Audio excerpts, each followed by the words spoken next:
सर्वमङ्गलमाङ्गल्ये शिवे सर्वार्थसाधिके शरण्ये त्र्यम्बके देवी नारायणि नमोऽस्तुते।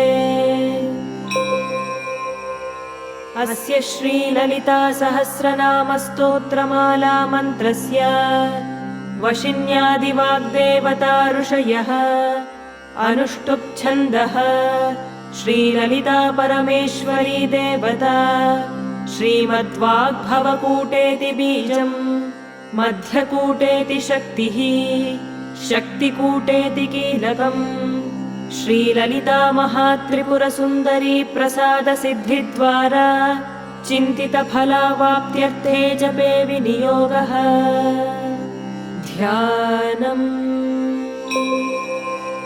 सिन्दूरारुणविग्रहां त्रिनयनां माणिक्यमौलिस्फुरत्तारानायकशेखरां स्मितमुखीमापीनवक्षोरुहां पाणिभ्यामलिपूर्णरत्नचषकं रक्तोत्पलं बिभ्रतीं सौम्यां रत्नघटस्थरक्तचरणां ध्यायेत्परामम्बिकाम्।